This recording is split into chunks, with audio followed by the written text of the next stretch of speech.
B.Sc Tourism Studies is a 4-year program. That's an 8-semester program. Then here's something that looks a little crazy here.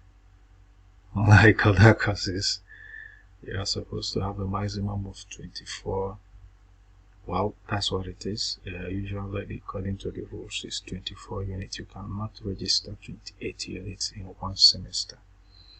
You only register 24 units, even though in this case they are all required. So for the 100 level first semester, these are your courses.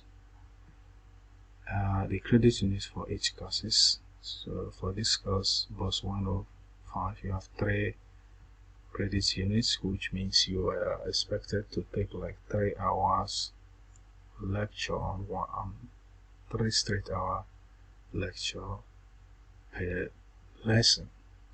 And then you have course material fee here, which is course registration. That's the name on the portal, and the exam fee. So for 3 units courses, you will be paying 2,005. For 2 units, you pay 2,000 for the course material.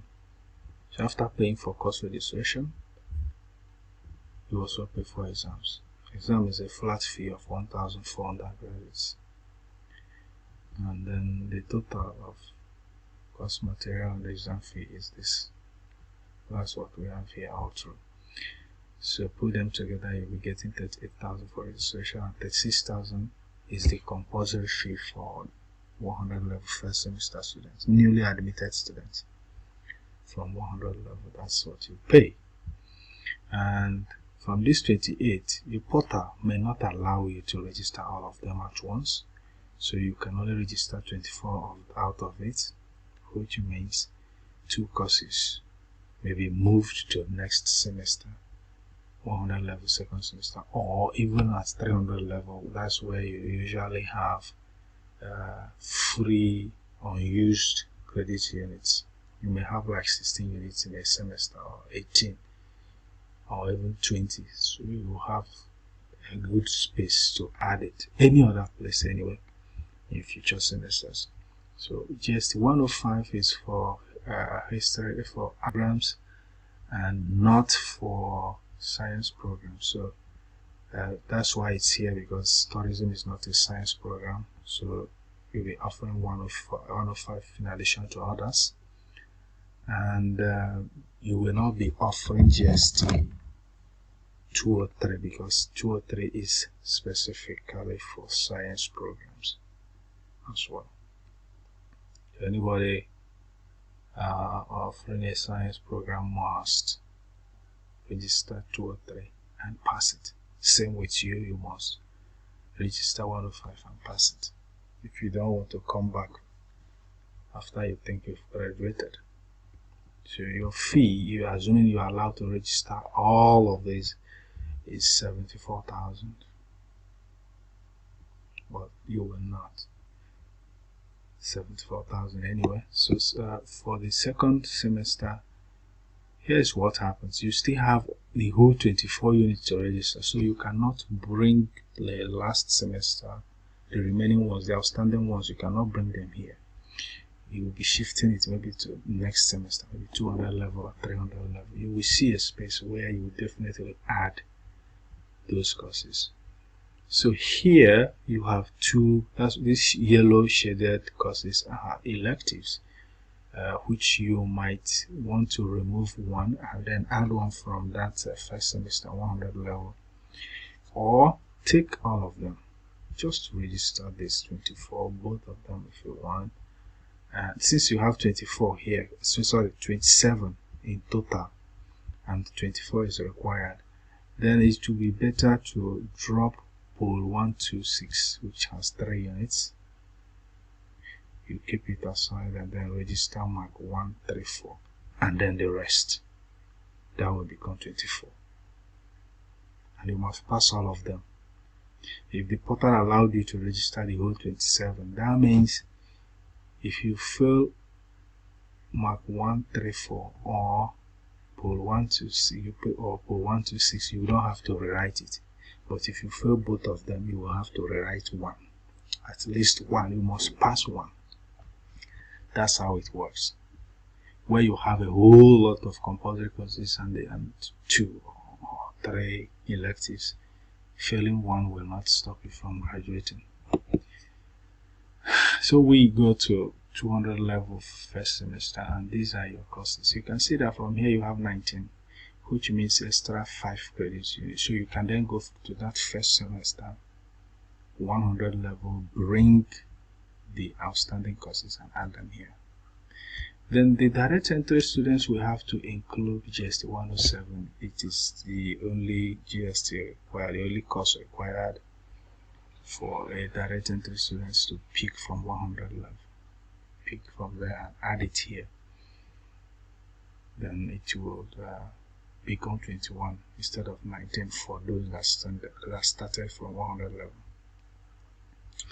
So put this together and your fee will be 43,500. But if you brought forward the other courses left from 100 level, it will be more than 43,000. So 200 level second semester, you have these courses to register, and you have about 4 unused units. Remember, 24 is the standard. You have 4 unused units. If you had any carryover or leftover courses, you can bring them here. Add them and make sure you pass them. And you have 45,000 as your fee here. Field trip is registered as a project. That's why the exam fee is not included, because it's not examinable. You don't write exam for it. That's what you mean by examinable. Then 300 level first semester. These are your courses including GST 302, which you must pass. In fact, all of them are required. That's why you're saying 19 over 19. All are required. Register all, pass all. And the cost for this semester school fee is 39,000. You can see that after first 100 level, the compulsory fee became 18,000, no longer 36. So then 300 level second semester, these are your courses. You're expected to register all and pass all, including industrial training, 6 months industrial training, which is not examinable. You register it with 10,000, it's 6 units, and your total fee is 50,000 for 300 level second semester.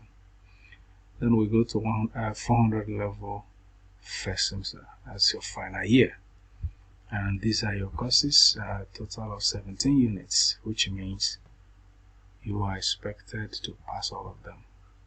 If you had any carryover from previous semesters, you can bring them forward. This is the right time to start clearing them. If there's anyone left anywhere, not more than one, or if you fail more than one, you are causing yourself some problems. So you have 42,500 as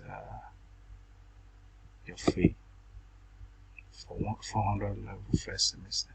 Then 400 level second semester, these are your courses, a total of 19 units, which includes projects of 6 credits units. 15,000 is cost of registration, and no exam for it, so it's not examinable. So that's why there's no fee for exams, and they have amounted to 51,500. So at the end, you have registered a total of 193 credit units here, and you are expected to pass one up to a minimum of 190, which means only one course can be waived for you. Only one. If you fail a 3 unit course, you will still graduate. 1. If you fail a 2 unit course, you will still graduate. But if you fail 2 courses, you are not going anywhere. The school might just bring you back. You pay 18,000, you re-register the 2 courses, and hopefully pass one of them, and then that's it. You become a graduate. Then for 300, for direct entry students, you are expected to pass up to 143, a minimum of 143 units. And that ensures your graduation. If you have earned, or if you have reached these minimums, any of these minimums, yeah, congratulations. Your name should be on the next graduation list.